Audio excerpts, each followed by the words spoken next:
سلام ګرانو زده کوونکو، په دې هیله چې روغ جوړ او صحتمند دی. ګرانو زده کوونکو، بیا هم زه ستاسې د پښتو د ژبې ښوونکی هلال احمد مهرس یم. سلام شاگردان عزیز، امید دارم که همتان خوب و صحتمند باشین. شاگردان عزیز، باز هم من استاد زبان پښتوتان هلال احمد مهرس هستم. ګرانو زده کوونکو، زموږ نننی لوست ټولګی دی، دویم لوست، درس دوم ټولګی. ټولګی معنا صنف. شاگردان عزیز، قبل از این که درس جدید را آغاز کنیم، بیایید یک بار درس گذشته را مرور کنیم. گرانو زده کوونکو، زموږ تیر درس څه شی و؟ زموږ تیر درس الله جل جلاله. په تیر درس کې موږ او تاسې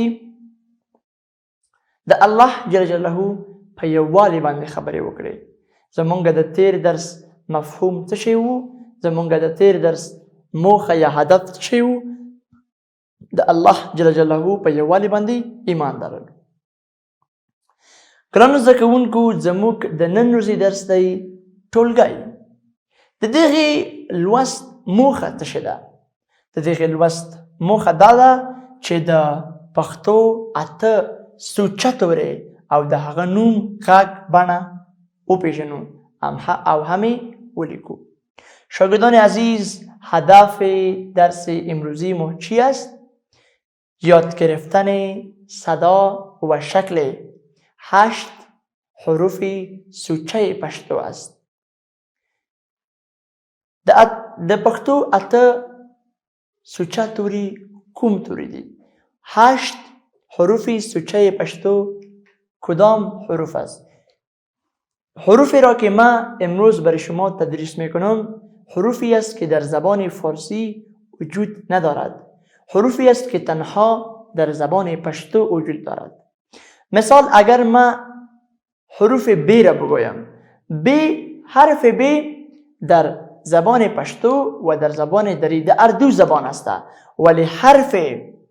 ولی این حروف، این 8 حروفی که من امروز برای شما تدریس میکنم، این حروف در دیگر زبان ها نیست، تنها در زبان پښتو است. یعنی در زبان دری نیست، در زبان پښتو وجود دارد.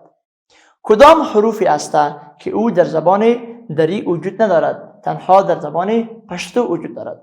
هغه کوم 8 کلمې دي چې په پښتو ژبې کې موجود دي؟ لکه لومړی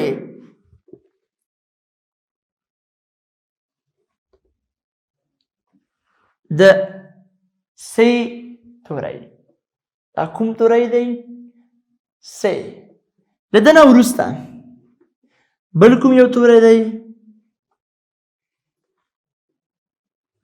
ز. همدارنګه له دې ترڅنګ بل کوم توری دی؟ ټ.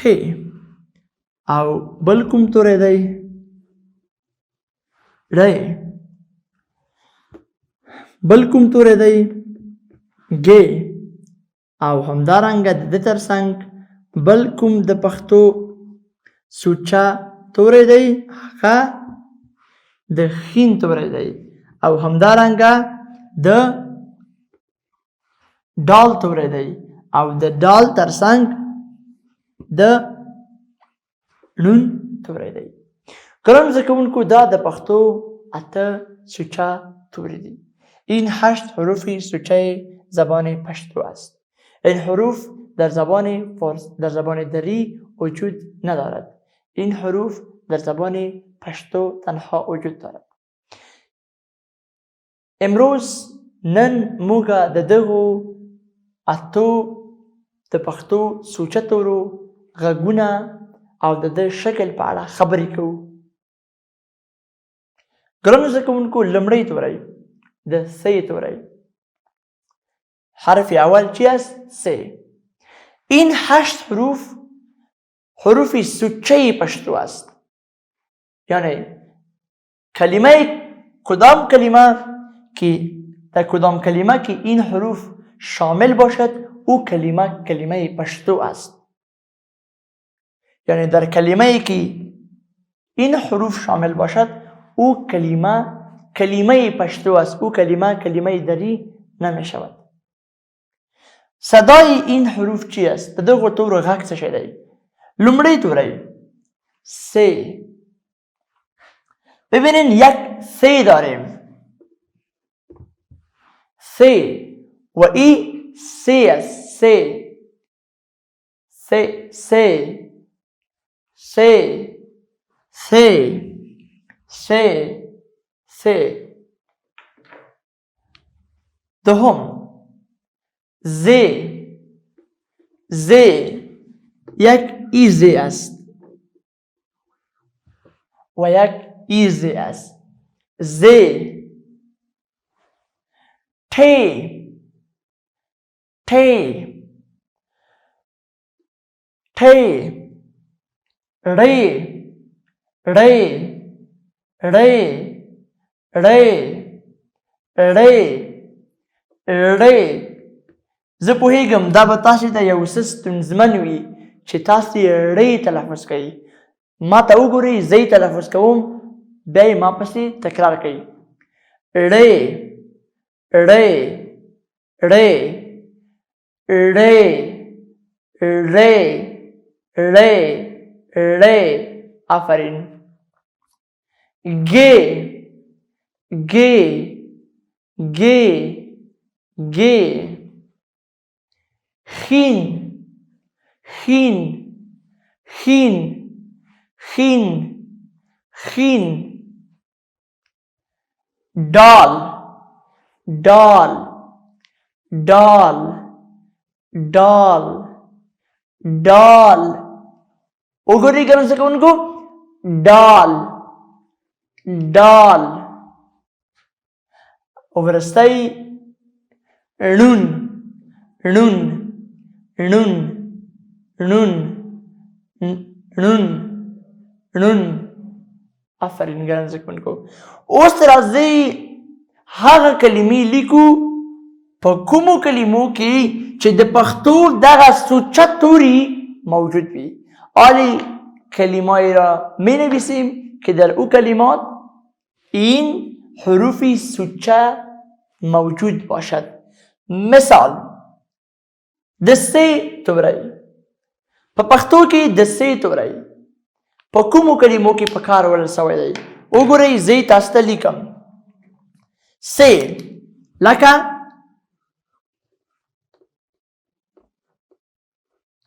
سا. څه شی؟ څا. څا څه معنا؟ څا. څا. څا. بل کلمت چې دی ز. ز. ز معنا زوی. څه شی؟ یا ز معنا ځان. ز معنا ځان یا زوی. وګورئ ځان.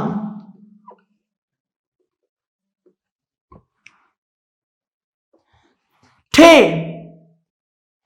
ټ معنا ټولګی. وګورئ په ټ باندې زه ټولګی لیکم. ټولګی.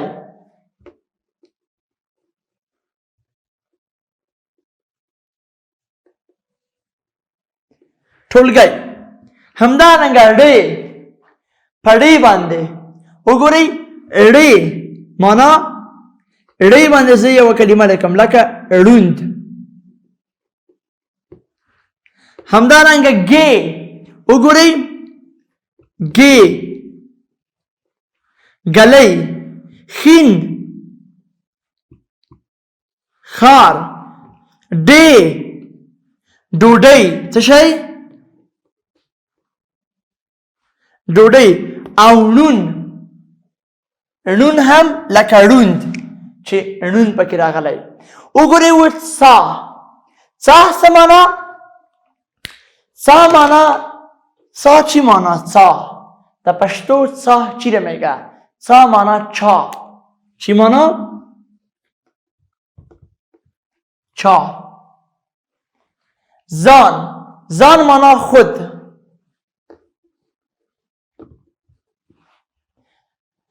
ټولګی.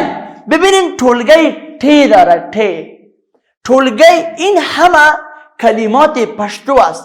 ما چی میدانیم که این کلمات، چرا این کلمات کلمات پشتو است؟ به خاطر که در این کلمات حروف سوچه پشتو استفاده شده. از این خاطر دیگه ما کلمات چی میگیم؟ پشتو میگیم. ببینین ټولګی، ټولګی معنا صنف. ړوند، ړوند معنا نابینا، نابینا. گله معنا ژاله.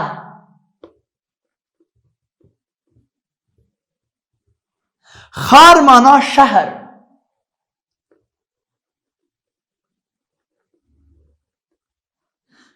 ډوډۍ معنا نان.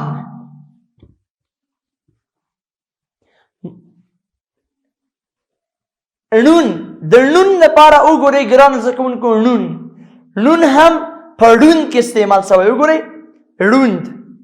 او همدارنګه مونږه ړون په څه شي کې استعمالوو؟ کوڼ. څه شی؟ ګورئ یو ړوند دی یو کوڼ دی. ړوند چې سترګې نه ویني، نابینا. کوڼ. ببینین من براتان به خاطر ړون یک مثال می نویسم. ړون، به خاطر ړون. ببینین کوڼ. کوڼ چی معنا؟ کوڼ، کوڼ معنا کر. چی معنا؟ کر، که گوشایش نمیشنود. با او چی میگیم؟ کوڼ میگیم. مڼه، ببینین مڼه، دیگر کلمه مڼه. مڼه چی معنا؟ مڼه، مڼه معنا سیب. ببینین نون استفاده نمیشه. نون، نون، نون. مڼه یعنی سیب. این همه کلمات کلمات پشتو است، سوچه. ما دیگر کلمات پشتو داریم که در او همه حروف دری استفاده شده. مثالش کدام کلمه است که در او همه کلمات چی؟ کلمات استفاده شده. کلمات چی؟ کلمات دری. مثالش، مثال ما میگم قلم. ما در پشتون برش قلم میگیم، در دریم برش قلم میگیم. قاف لام میم حروف دری هم است، حروف پشتو هم است. حروفش یکسان است، معنیش یکسان است. همچنان ما دیگر کلمات هم داریم در پشتو که حروف دری و پشتو هر دوش استفاده شده، ولی معنیش باز در دری و پشتو فرق داره. ګرانو زده کوونکو، دا زمونږ نننی درس و د پښتو اته سوچتوري. په دې هیله چې تاسو د نننی درس ګټور تمام شوی وي او تاسو ډېر څه زده کړي وي. تر بیا درسه پورې تاسې په لوی رب سپارم. ښه ورځ، د خدای پامان.